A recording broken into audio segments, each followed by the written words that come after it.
You find $100 bill on the sidewalk. For a second, your whole day changes.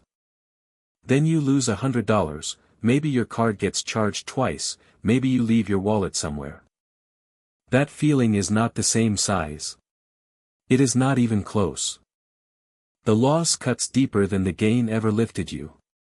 Same number. Same $100. Completely different weight in your chest. Why would your brain do that to you? The answer isn't about money. It's about survival. For most of human history, losing resources wasn't an inconvenience. It was a threat to your life. A missed harvest, a stolen animal, a bad trade, these could mean the difference between making it through winter and not making it at all. Your ancestors who treated losses as catastrophic, who felt that gut punch and reacted fast, were the ones who survived long enough to have children. The ones who shrugged off losses the same way they enjoyed gains. Less likely to be your ancestors at all. So evolution built you a brain with an alarm system tuned specifically for loss. Not a balanced scale. An alarm. In 1979, psychologists Daniel Kahneman and Amos Tversky put a number on this.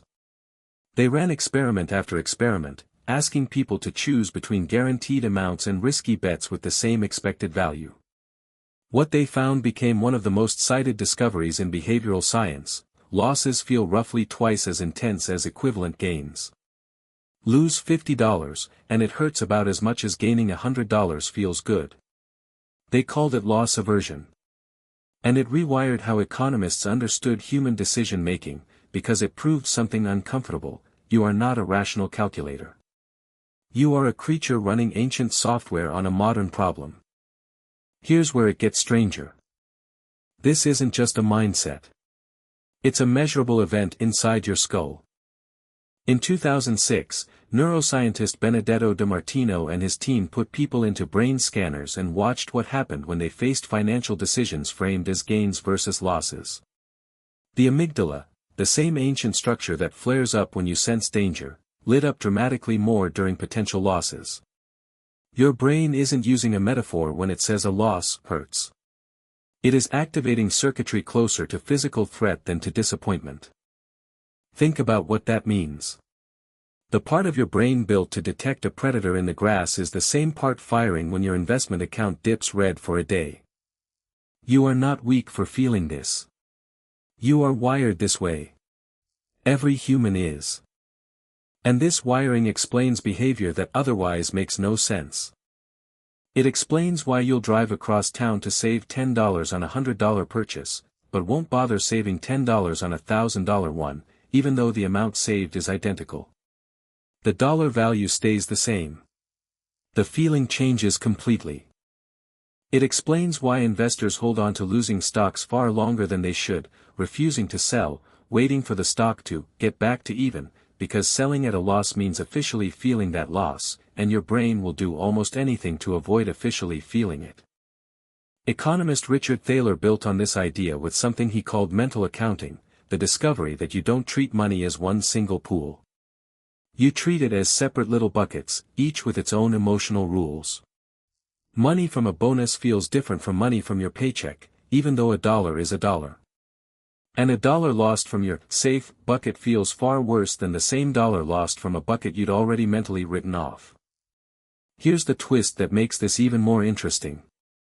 Loss aversion doesn't just affect what you do with money you already have. It shapes decisions before you even have the money. Studies on negotiation show that people asked to imagine losing something they don't yet own will still price it higher than people asked to imagine gaining that same thing. Your brain treats an almost loss the same way it treats a real one. That's why a limited time discount feels urgent. You're not really gaining a lower price. Your brain is framing it as losing the deal if you wait. The urgency isn't about the product at all. It's about avoiding a loss that hasn't even happened yet. Marketers have known this instinctively for decades, long before anyone put a name to it. Don't miss out. Offer ends tonight. Only 3 left. None of these are selling you a gain. Every one of them is selling you the fear of a loss. So what do you do with a brain wired like this? You can't turn off the alarm. It's older than language, older than money itself. But you can recognize it when it fires. The next time a small loss ruins your entire afternoon while an equal gain barely registered, that's not a character flaw. That's your amygdala doing exactly what it evolved to do thousands of years before dollars existed. And the next time you feel pressure to act because you might lose out on something, pause. Ask whether you're responding to a real opportunity, or to an ancient alarm mistaking a sale for a predator in the grass. You still have that Stone Age brain making 21st century decisions. The wallet in your pocket is new. The wiring behind how it feels to fill it or lose it is not. That $100 on the sidewalk, and the $100 taken from you, they were never really about the number.